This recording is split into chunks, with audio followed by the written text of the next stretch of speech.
ఇచ్చిన ప్రతి హామీని నిలబెట్టుకుంటున్న ప్రభుత్వం కూటమి ప్రభుత్వం అని ప్రభుత్వ విప్ సెంట్రల్ శాసనసభ్యులు బోండా ఉమామహేశ్వరరావు అన్నారు. ఎన్నికల సమయంలో ఇచ్చిన మాట ప్రకారం పింఛన్ నగదును పెంచామని, అన్న క్యాంటీన్లను ప్రారంభించామని, తల్లికి వందనం పేరుతో ఎంతమంది పిల్లలు ఉంటే అంతమంది తల్లుల బ్యాంకు ఖాతాల్లో నగదు జమ చేస్తున్నామని వెల్లడించారు. త్వరలోనే రాష్ట్రంలో మహిళలకు ఉచిత బస్సు ప్రయాణం ప్రారంభిస్తామని స్పష్టం చేశారు. విజయవాడ సెంట్రల్ నియోజకవర్గంలో 31వ డివిజన్ ముత్యాలంపాడు అంబేద్కర్ కాలనీలో వృద్ధాప్య, వితంతు, వికలాంగ పింఛన్లను ఎమ్మెల్యే బోండా ఉమామహేశ్వరరావు అందజేసి పింఛన్ల పంపిణీ కార్యక్రమాన్ని ప్రారంభించారు. ఇంటింటికి నగరపాలక సంస్థ సచివాలయ సిబ్బందులతో కలిసి తిరుగుతూ స్వయంగా పింఛన్లను లబ్ధిదారులకు అందజేశారు. ఈ సందర్భంగా బోండా ఉమామహేశ్వరరావు మాట్లాడుతూ కూటమి ప్రభుత్వం అధికారంలోకి వచ్చిన తర్వాతే ప్రతి నెల 1వ తేదీనే పింఛన్లు డోర్ డెలివరీ జరుగుతుందన్నారు. చరిత్రలో ఎన్నడూ ఎక్కడా లేని విధంగా 200 రూపాయల పింఛన్ 2000కు పెంచామని, మరలా టీడీపీ ప్రభుత్వం అధికారంలోకి వచ్చిన తర్వాత పింఛన్ నగదును 4000 చేశామన్నారు. భారతదేశంలోనే ఈ విధంగా సక్రమంగా సకాలంలో ఇస్తున్న ప్రభుత్వం టీడీపీ మాత్రమే అన్నారు. ఇచ్చిన ప్రతి హామీని నిలబెట్టుకుంటామని, అర్హులందరికీ పింఛన్లు అందజేస్తామన్నారు. ఈ కార్యక్రమంలో డివిజన్ టీడీపీ అధ్యక్షుడు గడ్డం శ్రీనివాసరావు, ప్రధాన కార్యదర్శి రాజేష్ వర్మ, నాయకులు మాల్యాద్రి, మాజీ కార్పొరేటర్ త్రిమూర్తిరాజు, పడమటి రామకృష్ణ తదితరులు పాల్గొన్నారు.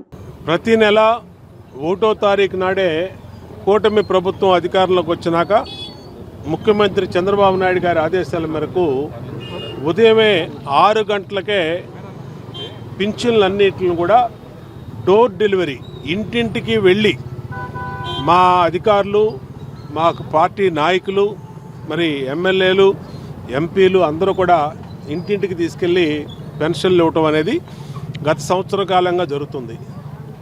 చరిత్రలో ఎన్నడూ లేనటువంటి విధంగా గతంలో 200 పింఛన్ని 2000 చేసింది తెలుగుదేశం ప్రభుత్వం. 2000 పింఛన్ని తర్వాత 250 రూపాయలు పెంచుకొని 3000 చేసిన ఇవాళ ఒకేసారి మళ్ళా 1000 రూపాయలు పెంచి 4000 ఇవ్వటం వల్ల వృద్ధులకి, వితంతువులకి అది ఎంతో ఉపయోగపడుతూ ఉంది. ఇదే కాకుండా వికలాంగులకి 3000 ఇచ్చే పింఛను గతంలో ఇవాళ 6000 చెప్పాలి చేసాం. ఇది దేశంలో ఆంధ్రప్రదేశ్ ఇచ్చే పింఛను ఎక్కడా కూడా దేశంలో ఇంత డబ్బులు ఇవ్వట్లా. 4000 పింఛను వృద్ధులకు, వితంతులకు ఎక్కడా లేదు. వికలాంగులకు 6000 పింఛను ఎక్కడా లేదు. బెడ్ రిడెన్ వాళ్ళకి 10,000, ఇంకా కిడ్నీలు అలాగే కొన్ని సమస్యలు ఉన్న వాళ్ళకి 15,000 రూపాయలు పింఛను ఇస్తాం. ఇది పేదల్ని ఆదుకోవటం కోసం, పేదల్ని అండగా ఉండటం కోసం ఈ ప్రభుత్వం నిరంతరం పనిచేస్తూ ఉంది. దీంట్లో ఇవాళ సంక్షేమ పథకాలు, తల్లికి వందనం పెద్ద ఎత్తున ఎంతమంది పిల్లలు ఉంటే అంతమంది పిల్లలకి 13,000 రూపాయలు చొప్పున వేసాం. ఇద్దరున్న 26,000, ముగ్గురుంటే 39,000, నలుగురుంటే 52,000 ఇచ్చాం. అంతేకాకుండా గ్యాస్ బండ్లు 3 గ్యాస్ బండ్లు ఇస్తున్నాం. ఇంటింటికి 1వ తారీఖు ఉదయమే పింఛన్లు తీసుకొచ్చి ఇస్తూ ఉన్నాం. ఈ సంక్షేమ పథకాలు అమలు అనేది తెలుగుదేశం ప్రభుత్వంలోనే సాధ్యం. తెలుగుదేశం ప్రభుత్వంలోనే ఇది నిర్విరామంగా జరుగుతూ ఉంటుంది. భవిష్యత్తులో కూడా ఇచ్చినటువంటి హామీలు శ్రీనిధి ఏదైతే ప్రతి మహిళకి 18,000 రూపాయలు ఇస్తూ ఉన్నామో ఆ 18,000 రూపాయలు కూడా త్వరలోనే ఇస్తాం. ఆగస్టు 15 నుంచి ఉచితంగా స్త్రీలకి బస్సు ప్రయాణం కూడా పెడతాం. ఖచ్చితంగా ఇవన్నీ కూడా చేస్తాం. ఇచ్చిన హామీలు నిలబెట్టుకుంటాం. ఇవాళ 31వ డివిజన్లో మాజీ కార్పొరేటరు సోదరుడు త్రిమూర్తిరాజు, డివిజన్ పార్టీ అధ్యక్షుడు శ్రీను, ఇన్ఛార్జి బాబీ, అలాగే సెక్రటరీ రాజేషు, అలాగే డివిజన్ నాయకులు మాల్యాద్రి కానీ మరి అందరూ ఆధ్వర్యంలో మా పడమటి రామకృష్ణ, మా రాజు, మురళీకృష్ణరాజు అందరూ ఆధ్వర్యంలో పెద్ద ఎత్తున డోర్ టు డోర్ పింఛన్లు పంచుతున్నాం. ఖచ్చితంగా దీన్ని కొనసాగిస్తాం. పేదవాళ్ళకి అండగా ఉంటాం.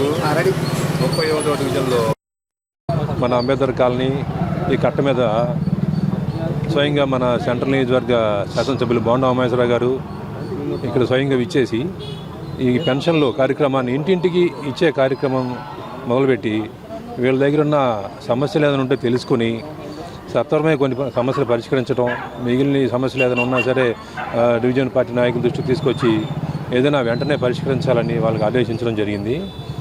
గతంలో ఎప్పటి నుంచి కూడా ఈ సెంట్రల్ నియోజకవర్గంలో 31వ డివిజను ఎప్పుడూ కూడా బోండా ఉమామహేశ్వరరావు గారి కంటే ఎప్పుడూ కూడా ఆదరణ చూపించేవాళ్ళే. అంతా కూడా ఇక్కడ ఏ సమస్య ఉన్నా సరే వెంటనే మన బోండా ఉమామహేశ్వరరావు రావడం, వాళ్ళు స్పందించడం, వాళ్ళకి వెంటనే సమస్య పరిష్కరించడం గత ప్రభుత్వంలో ఉన్నా లేకపోయినా సరే మనం వీళ్ళకి ఎప్పుడు అందుబాటులో ఉంటూ మనం ఏ సమస్య ఉన్నా ముందు ఉంటూ జరుగుతూ ఉంటుంది. దాంట్లో భాగంగా ఈరోజు రావటం, అలాగే మన చంద్రబాబు నాయుడు గారు ఏదైతే ఆదేశాల మేరకు రేపటి నుంచి MyTTP యాప్ ద్వారా కొత్త యాప్ని డౌన్లోడ్ చేసుకోవటం, ఇప్పుడు నిరంతరం కూడా ఒక నెల రోజుల పాటు నిరంతరంగా ప్రజల్లో ఉంటూ వాళ్ళ సమస్యలు తెలుసుకుంటూ ఏమన్నా సరే ప్రభుత్వం దృష్టి తీసురండి, మనం ఏదైతే పథకాలు అమల్లో ఉన్నాయో అన్నీ కూడా ప్రజలకు తెలియజేయండి, ఎవరైతే నిజంగా అర్హులైతే ఉన్నారో వాళ్ళందరూ కూడా దాన్ని లబ్ధి పొందాలి. ఇంకా ఇతర సమస్యలు ఏమైనా ఉన్నా సరే, కొత్తగా పెన్షన్లు పెట్టుకోవాలన్నా, రేషన్ కార్డులు ఏదైనా సమస్యలు ఉన్నా, ఏ సమస్యలు ఉన్నా సరే మా దృష్టి తీసుకురావాలని చెప్పి ఈ నెల రోజుల కార్యక్రమం చేపట్టడం జరిగింది.